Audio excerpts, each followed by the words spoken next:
The ancient city of Bath isn't just a place of Roman plumbing and elegant Georgian architecture. It's also a city that offers unrivaled facilities for getting rid of unwanted corpses. Beneath the creamy, sun-kissed terraces lies a dark, rat-infested underworld of cellars, sewers, and forgotten tunnels. The surrounding hills are riddled with disused mines and quarries, many no longer mapped or even remembered. This is the story of a city with two faces, and it's the story of Maeve Kelly, a 32-year-old schoolteacher who never considered herself an athlete.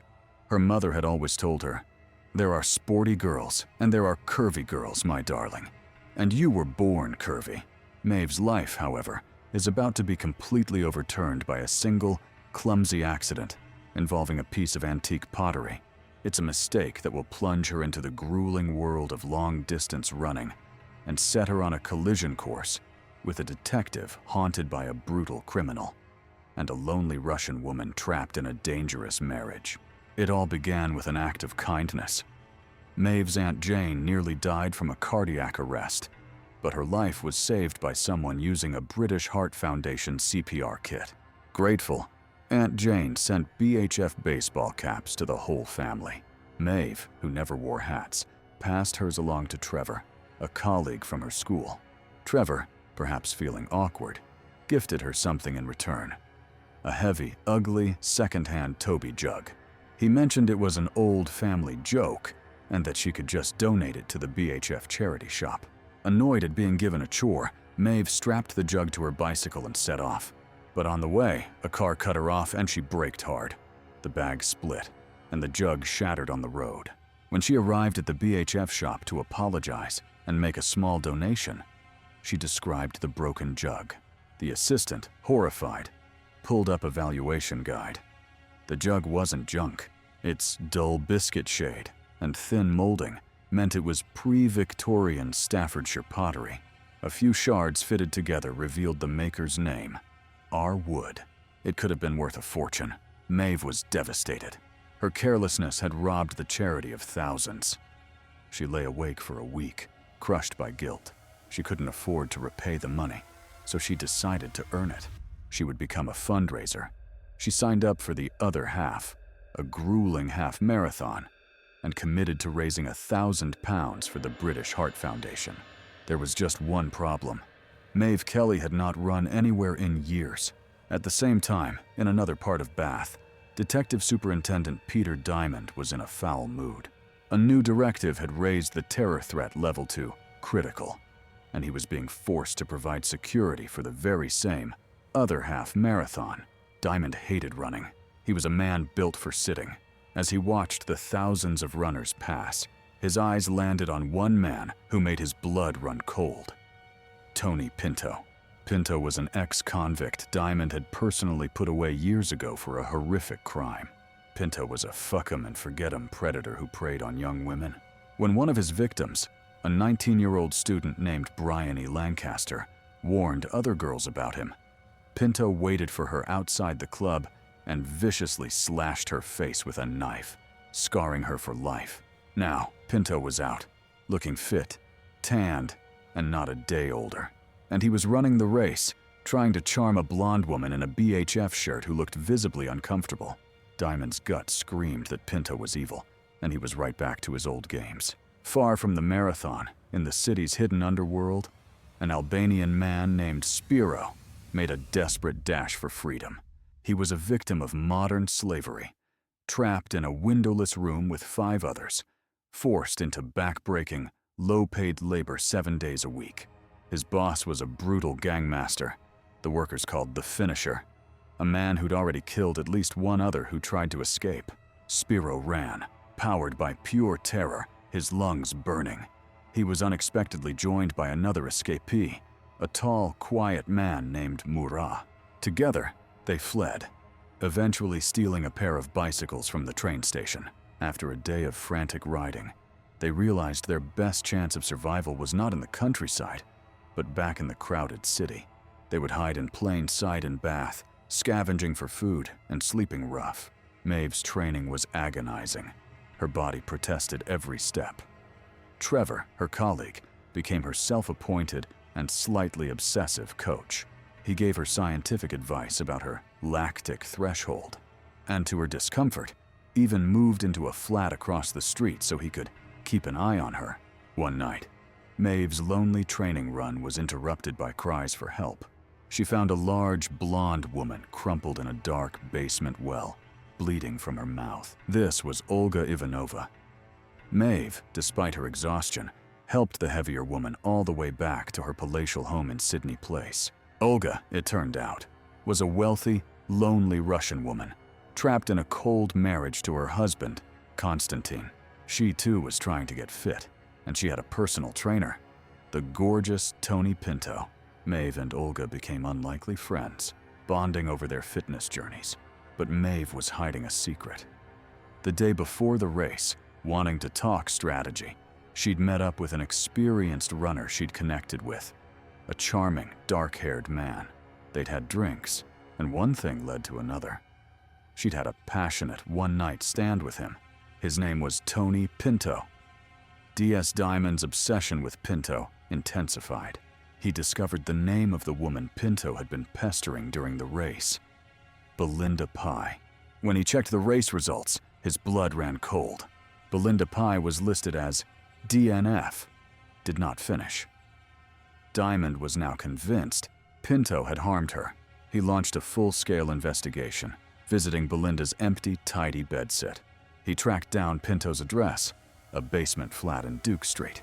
When he and his sergeant, Ingeborg Smith, gained entry, they found a bizarre seduction salon, but also discovered the flat was the hub for the Albanian slave ring.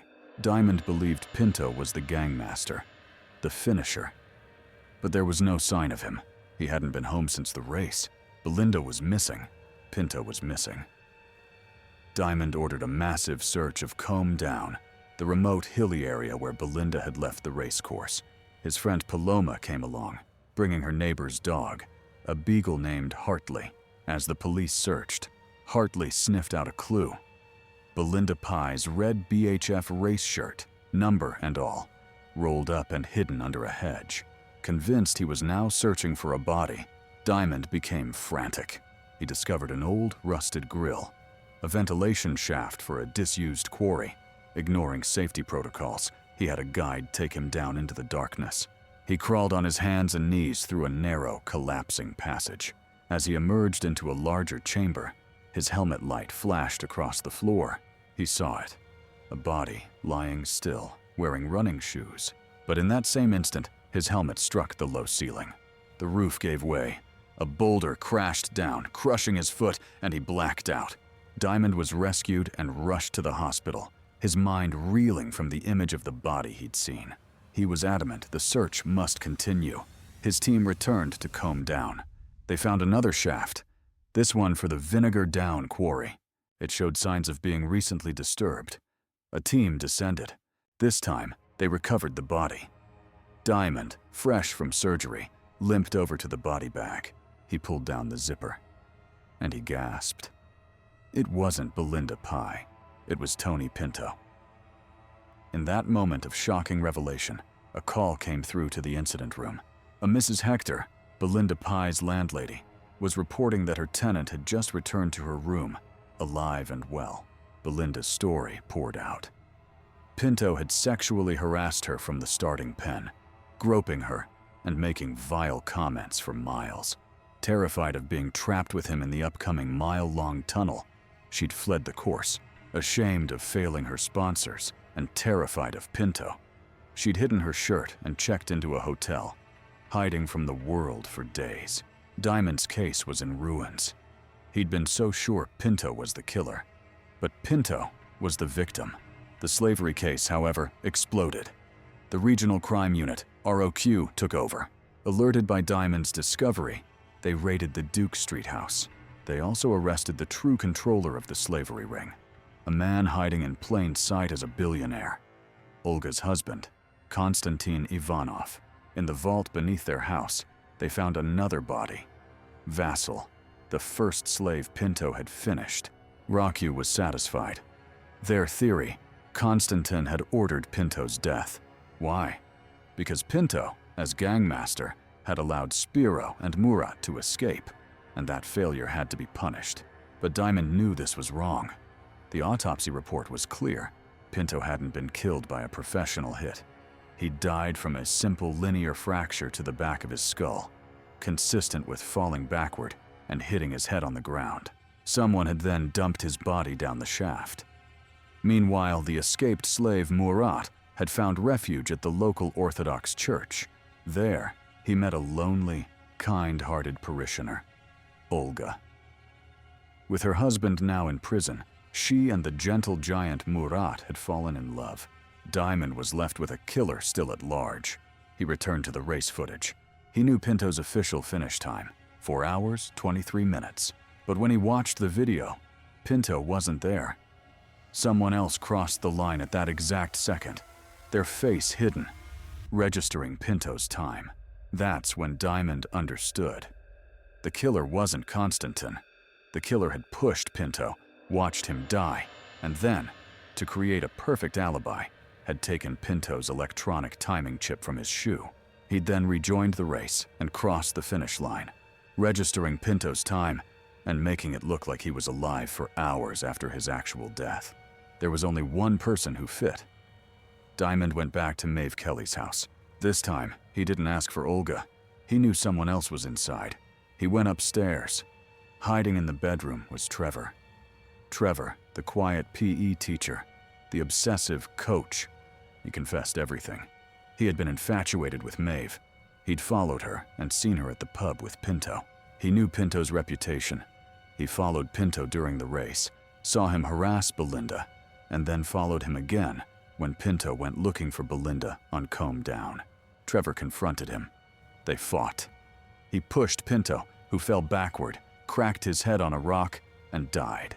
Trevor, in a panic, hid the body in the mineshaft. Then, in a moment of cold logic, he took the timing chip and finished the race as Pinto, creating a timeline that made the murder impossible. In the end, all the pieces settled. Konstantin Ivanov, the true villain, was jailed for his trafficking empire. Olga, free from her monstrous husband, found a new, gentle life with Murat. Maeve was left to grapple with her guilt and the terrible actions of the man who had tried to protect her. And Tony Pinto, the predator who had scarred one woman and terrified countless others, had finally been finished himself. Not by a powerful crime boss, but by a quiet, unassuming colleague who loved a woman he could never have. Diamond, nursing his broken foot, was left to close the case, a stark reminder that the most dangerous monsters are often the ones hiding in plain sight.